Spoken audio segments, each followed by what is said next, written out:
I'd like to discuss patience. There are many people who are not patient.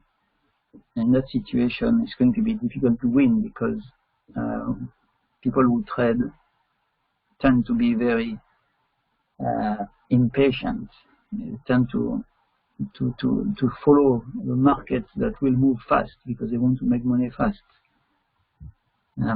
I would say maybe 90% of traders are not patient. You know, they just want to make money quick, and basically there is a kind of a saying that the faster you want to make money, the more likely you will lose.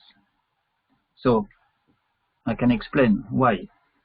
It's because the people who are not patient, what they tend to do, they tend to follow the markets that move fast. Like, for example, if you look at gold, okay, this is a weekly chart, so it's not relevant to a short-term trader, but it's the same thing. It's just to show you a trend. You know, if you have a trend in gold and gold is moving fast, the faster it goes, like for example here, you can see, and the faster it goes, the more people will join this market, okay, because they want to make money fast. So what tends to happen is that people tend to join a market near the top. You can see gold. That's what's happened. It was a very, you know, it was going very fast at the end of July 2020. But then look what happened after that. You know, you get a very big correction. So you know, if you are looking at this chart, and this chart is like, say, a daily chart or maybe an hourly chart, you know, people will lose because they will just accumulate gold near the top, and then gold will start going down, and then they get stopped out. So basically, that's why it's very important to be patient when you trade. And I've seen so many people who are not patient, and this is why they don't succeed. This is one of the reasons they fail. You know, they fail because they have not the patience to sit tight and to capitalize on a big move. You know, and you know, it's happened all the time. Unfortunately, that's the way it is. You know, normally what you should do is take a position, you know, and if you are correct on the direction of the market, you should wait. Okay, with that position, you should wait and wait as long as possible. Of course, you know, if you have a big profit, you are in a big profit, then it's different. You may want to take the profit. Gold has been going down, you know, since I would say the summer last year.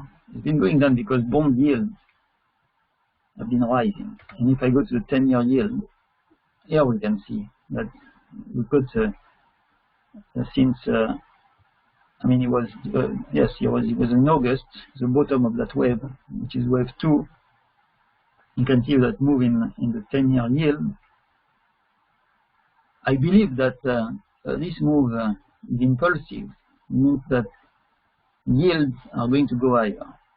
So it means that it's negative for gold, because gold is negatively correlated with yields. When bond yields are going up, gold goes down. So it means that I think that this is the fourth wave in the 10-year yield, and after that, the yields are going to go higher, and gold is going to correct. And if I go back to gold, here we are. There is a good chance that gold will pull back again. So my view on gold is that gold is in a bull market. For me, it's a bull market because it's been going up since 2017 or even before. But in any bull market, there is always a correction. And that's what we are seeing. We are seeing this correction. The question is to know whether this correction is over or not. It's not clear if it's done or not done. Because we could have a big pullback in gold from current level. It could go down to like 1725 and still go up after that. Or it could go even lower. It could go to maybe 1650. That's a possibility, because if you look at the yield, there is some upside in the yield. I would say minimum 2%. And depending on where the 10-year yield will go, it's difficult to know in advance, and what will be the implication for gold. But gold will probably pull back at some stage. I don't know when, because it's not easy to time, but there will be some kind of pullback in gold. So basically what I was saying earlier is that, you know, say for example, I'm expecting gold to rally, okay, and you know, I could have done like, I could have asked people, I could have told people to buy gold when we were in the middle of that correction, because here we got the first pullback near 1760.